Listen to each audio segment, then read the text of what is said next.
Part 1. The alarm chimed 3 times through the council chamber, each tone more urgent than the last.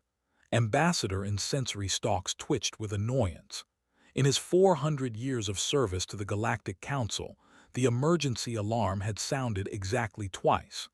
Both times, it had heralded wars that reshaped entire sectors of space. He floated toward his station, his translucent body rippling with concern. Around him, representatives from 63 different species were doing the same, moving through the vast chamber that hung in the void between galaxies. The council met here in neutral space, where no single species could claim home advantage. Chief Analyst Aura appeared on the central display, her 4 arms gesturing rapidly in the complex patterns of her people's sign language. The translation field converted her movements into thoughts that every species could understand. "We have an anomaly in the Universal Innovation Index," she said, "a critical one." And felt his body temperature drop. The index was sacred. For 40,000 years, it had tracked every meaningful scientific contribution made by every species in the known galaxy. It measured progress, assigned resources, and determined which civilizations received advanced technology and which had to develop it themselves. The index didn't have anomalies. The index was built on mathematical certainty. "Show us," commanded High Chancellor OK, his 3 heads speaking in perfect unison. The display changed. Numbers flooded the screen, but it didn't need to read them all. One word stood out, highlighted in the red that meant impossible: human. "This must be an error," In said immediately. "The humans are pre-contact. They haven't even left their birth system. They can't possibly register on the index." Aura's expression, translated through the field as grim satisfaction, made him hesitate. "That was my first assumption," she said. "I ran the diagnostics 17 times. I brought in 3 independent verification teams. The data is clean, Ambassador. Humanity, species classification 7A339, currently restricted to the Sol system, has contributed meaningful data to 17 different index-monitored research fields in the past 10 standard years." The chamber erupted. Voices, thoughts, and chemical signals of disbelief filled the space. In's own thoughts were spinning. Precontact species didn't do this. They couldn't do this. The mathematics of scientific progress were well understood. You needed certain technologies, certain frameworks of knowledge, certain social structures before you could contribute anything the index would recognize. "What kind of contributions?" asked Representative, her crystalline form chiming with each word. Aura pulled up the data: exoplanet discoveries, galaxy classifications, protein folding solutions, asteroid tracking, stellar cartography, distributed computing results, species identification and migration patterns. The list continues. "They don't have faster-than-light communication," In protested. "They can't access the galactic research networks. How are they even seeing this data?" "They're not accessing our networks," Aura said. "They're doing parallel research, independent work that happens to contribute to the same problems we're studying. And here's what makes this truly unprecedented: they're doing it through what they call citizen science." She pulled up images from Earth. In saw humans, those strange bipedal mammals with their limited sensory range and short, sitting in front of primitive computer screens. They were clicking, typing, and staring at data. "These aren't their professional scientists?" OK asked. "Some are, but most aren't. This one is a retired teacher. That one works in food service. This person is classified in their society as a student. They're volunteers. They donate their time and their personal computing resources to these projects, millions of them." And felt something he hadn't experienced in decades: genuine confusion. Why? What do they gain? "As far as we can determine, nothing. No monetary compensation, no social status elevation, no academic credentials. They simply choose to do it." The chamber fell silent. Every species represented here understood motivation, worked for honor, worked for profit. The harmonics worked for the good of the collective, but working for nothing for no reason at all, that made no sense. There must be a reason, insisted Ambassador, his mechanical body whirring as he processed. Perhaps religious obligation, cultural requirement. We've been observing them for the standard monitoring period, Aura said. Their motivations appear to be genuine curiosity. They want to understand their universe. They want to contribute to that understanding, and they've found ways to do it despite their technological limitations. She brought up more examples. A project where humans classified galaxy shapes, helping astronomers understand cosmic structure. Another where they folded proteins, helping researchers model biological molecules. A third where they tracked wildlife with cameras, building databases of species distribution. Look at the numbers, Aura continued. Project Galaxy Zoo, over 200,000 volunteers classified more than 60 million galaxies. Folding at home, hundreds of thousands of computers donated their processing power, creating one of the most powerful distributed computing networks in known space. eBird, hundreds of thousands of observers submitting millions of bird, tracking population changes across their entire planet. In studied the data more carefully. The sheer scale was impressive, but something else caught his attention. These results, they're actually useful, not just useful for a per-contact species, useful by galactic standards. Correct, Aura said. 3 of their protein folding solutions have been added to the Index's permanent database. Their galaxy classifications helped our cosmologists identify a new galactic supercluster structure. Their asteroid tracking discovered 4 objects that were previously unknown to our survey systems. That's impossible, In said flatly. Our survey systems use quantum detection arrays across 800 monitoring stations. These humans are using optical telescopes barely powerful enough to see beyond their own planet's atmosphere. Yet they found what we missed. Apparently, quantity has a quality all its own. Millions of observers with primitive equipment, when properly coordinated, can sometimes see what fewer observers with advanced equipment cannot. Representative, eldest member of the council, spoke for the first time. His voice carried the weight of age. This is concerning.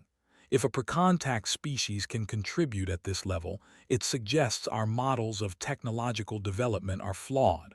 What else might we be wrong about? That's not the only concern, said OK. If we bring them into contact now, we'll have to classify them. The index requires it. But how do we classify a species that breaks every rule we have for scientific development? And saw the political problem immediately. Classification determined everything: trading rights, technology sharing, council representation. If humanity was classified too low, other species would object to their index contributions being taken seriously. Too high, and species that had taken to reach advanced status would protest. We need more information, he said. We can't make first contact until we understand how this is possible. I propose we send an observation team. A proper one, not just the automated monitoring we've been doing. Agreed, said Aura. I volunteer to lead it. You're an analyst, not a field researcher, In objected. Which is why I need to see this myself. The numbers are telling us something extraordinary. I want to understand what drives these humans to do science when they gain nothing from it. I want to know how they coordinate millions of volunteers without a central authority structure. And I want to know if this is just an unusual phase in their development, or if it represents something fundamental about their species. OK considered this. Very well, take a team. Standard covert observation protocols. No contact, no interference. We need to understand these humans before we decide how to approach them. The vote was unanimous. In voted for it as well, though his thoughts were troubled. Something about this situation felt dangerous, though he couldn't articulate why. Humans were doing science for no reason. They were contributing to galactic knowledge without even knowing the galaxy existed. They were breaking rules that weren't supposed to be breakable. As the council session ended and the representatives dispersed to their home systems, In pulled up Earth on his personal display. The small blue planet looked so ordinary, spinning in its unremarkable system around an average star. Nothing about it suggested it would cause the council any trouble. But the numbers didn't lie. Somehow, on that small world, humans had found a way to punch far above their weight, and the galaxy would have to figure out what to do about it. Aura's ship departed 3 days later, carrying a team of specialists in cultural analysis and scientific methodology. They would embed themselves on Earth, hidden among the humans, and try to solve the puzzle. In watched them go and wondered what they would find. In his experience, whenever the galaxy encountered something that shouldn't be possible, it usually meant they were asking the wrong questions. Perhaps, he thought, they had been measuring scientific progress wrong all along. Perhaps there was something about humanity that the index couldn't quantify, something that made numbers alone insufficient. He would have his answer soon enough. The observation team would report back in 6 months. Until then, all the council could do was wait and wonder what these strange, curious humans would discover next. Part 2. Dr. Hen adjusted the disguise field around her body for the 3rd time that morning.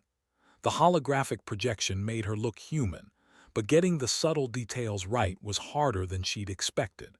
Humans read each other's expressions with remarkable precision, and one wrong muscle twitch could give her away. She sat in a small coffee shop in Seattle, watching humans through the window. 3 months on Earth, and she still found them fascinating. They moved through their lives with such intensity, such passion, despite knowing they would live barely a century. Most species became more contemplative when faced with mortality. Humans seemed to become more determined. Her tablet, designed to look like human technology, displayed the latest data from her team.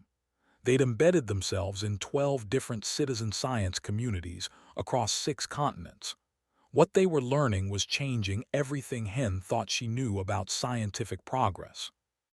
Dr. K, a human voice pulled her from her thoughts. She looked up to see a retired mathematics teacher who volunteered 20 hours a week with Galaxy Zoo. Hen had been shadowing her for 2 weeks, posing as a journalist writing about citizen science. "Hello, thank you for meeting me again." Sat down with her coffee, smiling in that easy way humans had. "Always happy to talk about the project. Did you get what you needed from my last interview?" "Yes, but I have follow-up questions.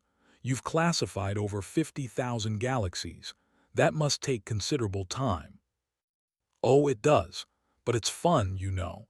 Every evening after dinner, I spend an hour or 2 looking at galaxies. Sometimes I can't believe they're letting me do real science.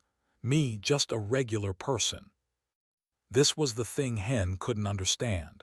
"But you don't get paid. You don't earn credentials. Your name doesn't appear on papers." Shrugged. "So, I'm helping answer questions about how the universe works. That's amazing. When I classify a spiral galaxy or spot a merger, I'm contributing to our understanding of cosmic evolution. Why would I need to be paid for that?" Hen had heard variations of this answer dozens of times now, and it still made no sense. Every species she'd studied had clear motivation structures, but humans seemed to operate on something else entirely. "Can I ask you something personal?" said. "You've been interviewing citizen scientists for months now. What draws you to this story?" Hen had prepared a cover story. "I'm interested in how ordinary people engage with science, how they find meaning in it." "Meaning?" repeated, nodding. "Yes, that's a good word for it. My kids are grown. My husband passed 5 years ago. I needed something to do with my time, something that mattered. Looking at galaxies, helping scientists understand them. It makes me feel connected to something bigger than myself." After left, Hen uploaded her notes to the secure network her team shared. Reports were coming in from everywhere. Her colleague N had embedded with a protein folding community and reported similar findings. People from all backgrounds, donating computational power and time to solve molecular structures. No central authority forcing them. No profit motive, just curiosity and a desire to help. Another team member was studying eBird. He'd submitted his most controversial report yesterday. These humans, he'd written, are conducting a planetary-scale biodiversity survey without any government mandate. They do it for love of birds. I cannot adequately express how unusual this is. Hen met with her team that evening in the secure facility they'd established beneath an abandoned warehouse.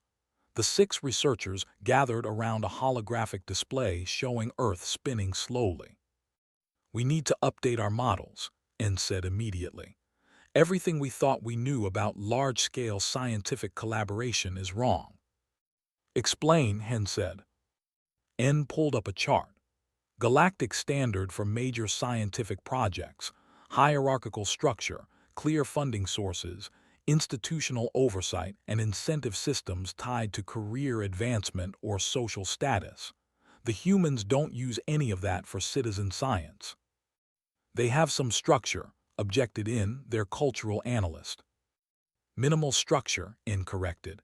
"Project leaders, yes. Coordination platforms, yes. But the actual work is done by volunteers who organize themselves. Look at Folding at Home, over 1 million users. No one forcing them, no one paying them. They just download the software and let it run." "Why?" Hen asked. "We've been here 3 months and I still don't understand why." "Spoke up. I think I'm beginning to. It's not about incentives as we understand them. It's about identity. Humans define themselves partly through their interests and contributions. Being a citizen scientist is part of how they understand who they are." "That's circular reasoning," In said. "No, listen.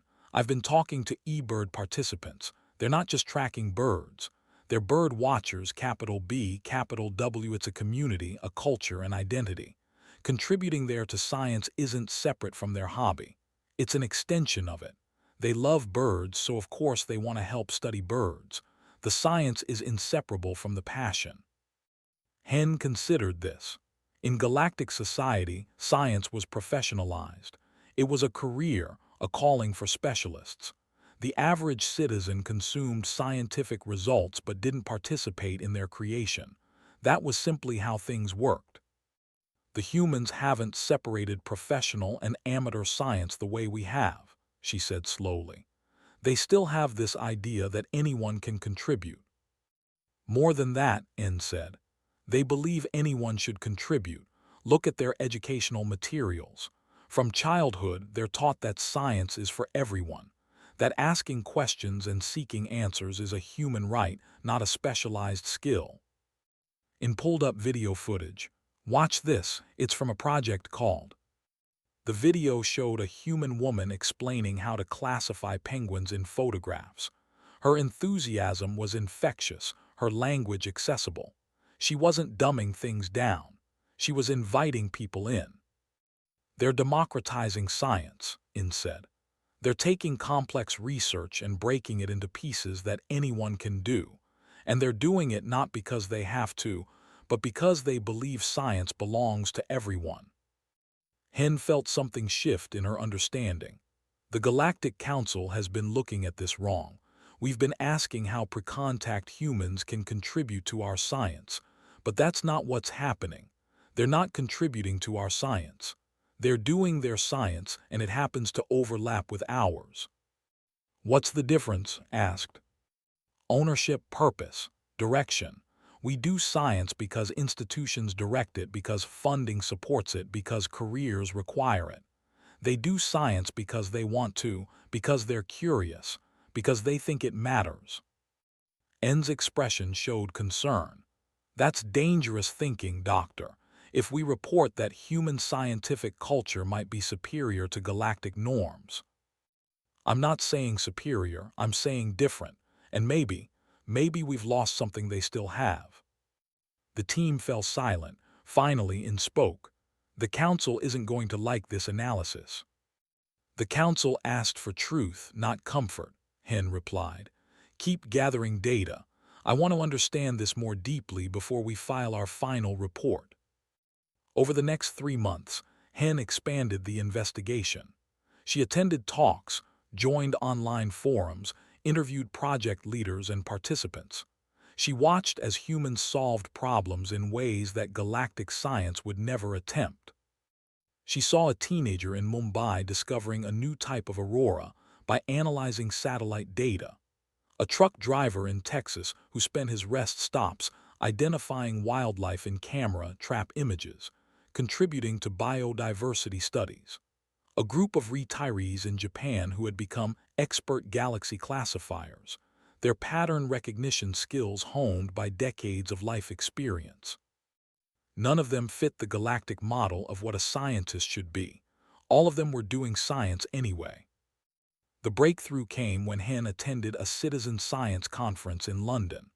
Hundreds of volunteers gathered to share their experiences and results. No hierarchy, no formal structure, just people excited about what they'd discovered. She watched a presentation by a woman who had discovered a supernova while classifying galaxies.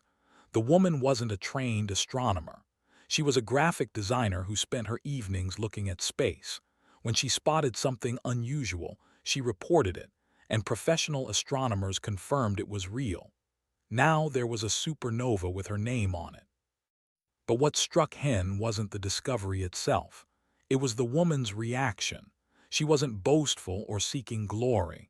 She was thrilled that she'd been able to help, that her contribution had mattered, that she'd been part of something bigger than herself. That phrase kept coming up, something bigger than myself. Hen finally understood. In galactic society, individuals mattered less than institutions. Your contribution was valued, but your personal satisfaction was irrelevant. Science happened because it needed to happen, not because individuals felt called to do it. Humans had kept the personal connection alive. They did science not just because it needed doing, but because doing it fulfilled something in them. Because being part of the search for knowledge gave their lives meaning. She filed her report to the council that night. It was controversial, she knew. It suggested that galactic scientific culture, for all its sophistication and efficiency, had become sterile. That in optimizing for productivity, they'd eliminated the joy of discovery. Humans, inefficient and primitive as they were, had kept that joy, and it made them more innovative than species with 10 times their technology. The council's response came 3 days later. They wanted her team to stay longer, to observe what happened when humans faced a real crisis, to see if their citizen science culture would hold up under pressure. Hen agreed, though she wondered what kind of crisis they meant. Earth was peaceful at the moment, its problems manageable. She would find out soon enough. The universe had a way of providing tests when you least expected them. Part 3. The first reports of the virus came in January. Hen watched with detached scientific interest as news outlets covered the outbreak. New diseases emerged on primitive worlds regularly. This would spread, cause some disruption, and fade. That was the pattern. But by March, it was clear this was no ordinary outbreak. The virus was spreading globally. Human society was grinding to a halt. People were dying, economies were collapsing, and fear was spreading faster than the disease itself. Hen called an emergency team meeting. The council wants us to evacuate. They're sending a ship. We should take it, Hen said immediately. This isn't safe.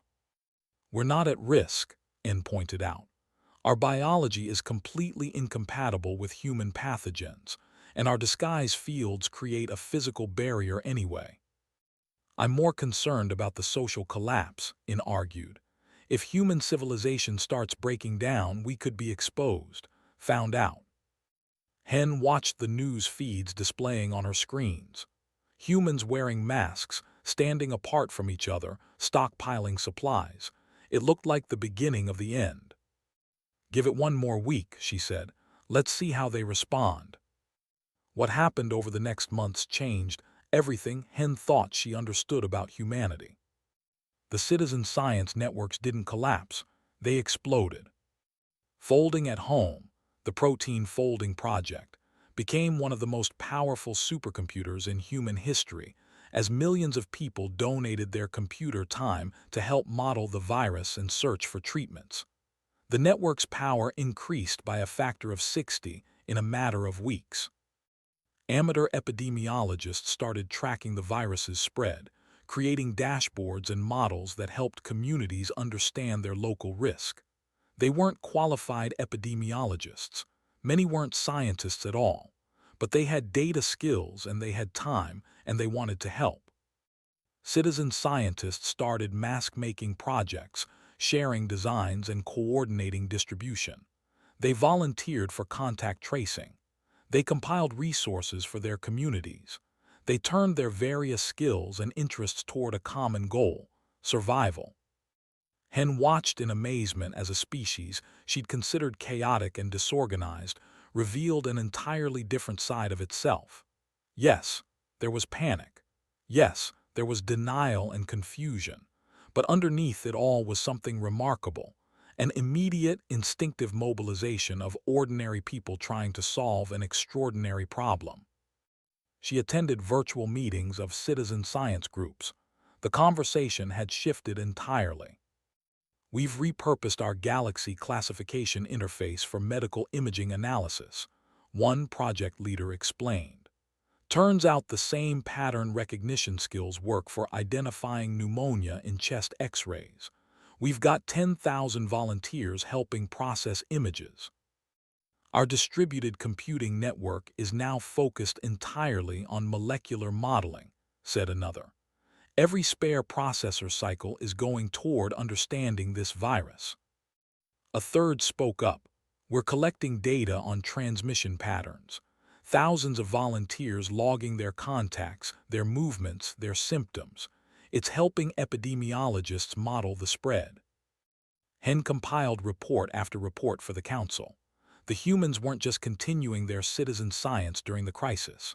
They were proving why it mattered. Their decentralized, voluntary approach to knowledge creation was showing its true strength.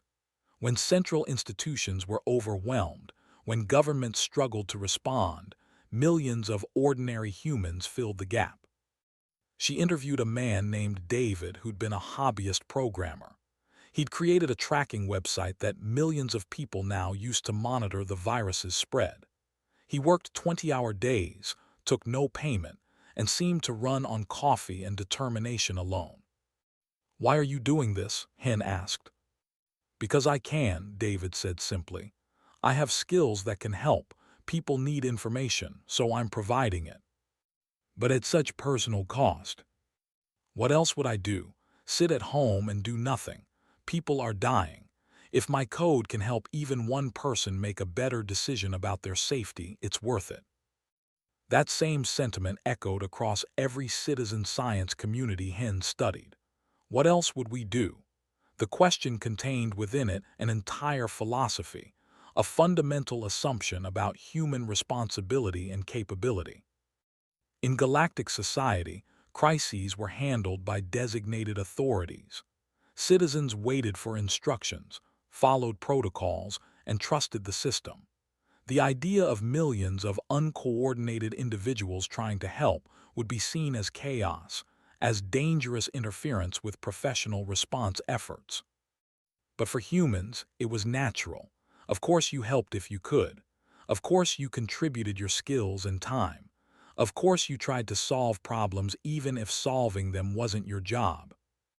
6 months into the pandemic, Hen submitted her final report to the council. It was the most important document she'd ever written. "Humanity's citizen science culture is not a curiosity or an anomaly," she wrote. "It's a fundamental expression of how they understand their relationship to knowledge and to each other. They have maintained something that galactic civilization has lost: the sense that science is not just a profession, but a responsibility, not just a career but a calling, not just an institution but a practice that belongs to everyone." She detailed the mathematical impossibility of what humans had achieved: the protein folding results that matched what galactic supercomputers could do, the disease modeling that rivaled professional epidemiological work, the data collection and analysis that happened without any central coordination. They do this, she concluded, because they have not yet learned that it's impossible. They approach science with an optimism and a determination that we have, in our sophistication, lost. They believe that problems can be solved, that ordinary people can make extraordinary contributions, and that the pursuit of knowledge is not just valuable but essential to what it means to be human. I recommend immediate contact, not because they have technology we need or resources we want or strategic value to the galaxy, but because they have something far more precious. They remember why science matters. They can teach us what we've forgotten. The council debated for 3 standard weeks and argued against her conclusions. Other species supported them. The discussion grew heated in ways council sessions rarely did. Finally, High Chancellor OK called for a vote. The measure passed by a slim margin. Humanity would be invited to join the galactic community. But there was a condition. They wouldn't be invited as junior members, as per-contact species normally were. They would be invited as educational partners. Their citizen science networks would be studied, replicated, and adapted for other species. They would help the galaxy remember how to democratize knowledge. What classification do we give them? In asked, still skeptical. They don't fit any existing category. OK considered. Create a new one, emergent collaborative intelligence, high innovation potential. And so it was decided. Hen received permission to make first contact. She chose to approach first, the retired teacher who'd shown her what citizen science meant to ordinary humans. She dropped her disguise field while they sat in the coffee shop, letting her true form show. Eyes went wide, but she didn't scream. Humans, Hen had learned, were remarkably adaptable. I have something to tell you, Hen said, about those galaxies you've been classifying. She explained everything. The Galactic Council, the Universal Innovation Index, the fact that work and the work of millions like her had caught the attention of an entire galaxy. Listened, her coffee growing cold. When Hen finished, the old teacher was quiet for a long moment. So, finally said, you're telling me that by classifying galaxies in my spare time, I helped make first contact with alien civilizations? In a manner of speaking, yes. Started to laugh. That's the most ridiculous and wonderful thing I've ever heard. Wait until the Galaxy Zoo forums hear about this. That was so perfectly human that Hen found herself making the gesture her species used for affectionate amusement. There's more. The Council wants to learn from your citizen science culture. They want humans to teach other species how to organize this way. Teach aliens to do citizen science, shook her head in wonder. Now I know I'm dreaming. But she wasn't dreaming. Over the next year, humanity learned they weren't alone. The news was chaotic, frightening, and exciting in ways that humanity specialized in. And true to form, within weeks of first contact, humans had started organizing citizen science projects to study alien biology, alien languages, and alien cultures. Hen watched as human volunteers eagerly downloaded alien databases and started classifying them, helping to bridge the gap between species. It was so predictable, she thought fondly. Of course, humans would respond to meeting aliens by trying to understand them better. Of course, they'd volunteer their time to build those bridges. Ambassador visited Earth a year after first contact. He found Hen at a citizen science conference, where humans were teaching representatives from 12 different species how to set up their own volunteer research programs. I was wrong, Hen admitted. I thought they were a threat, but they're not, are they? No, Hen agreed. They're a gift. They're reminding us what we'd forgotten. That science isn't just about efficiency and productivity. It's about curiosity, wonder, and the belief that understanding our universe matters. They watched as a human teenager excitedly explained galaxy classification, to a crystalline being from a civilization 10,000 years more advanced. The alien was taking notes, genuinely interested in what this young human had to teach. "The index is changing," In said. "Because of them, we're starting to measure different things now. Not just output, but participation. Not just professional contributions, but passion." "Good," Hin said. "It's about time." Across the galaxy, something was shifting. Species that had long since professionalized their science were rediscovering the joy of amateur investigation. Volunteers were emerging, people who wanted to contribute not for career advancement, but for the simple pleasure of understanding their universe. Humanity didn't save the galaxy. They didn't solve its problems or fix its flaws, but they did something perhaps more important. They reminded an advanced, sophisticated, efficient galactic civilization why any of it mattered in the first place. And in coffee shops and living rooms and laboratories across Earth, humans kept doing what they'd always done, looking up at the stars with wonder, asking questions, and believing that ordinary people could discover extraordinary things. Because for humans, that wasn't just citizen science, it was simply being human.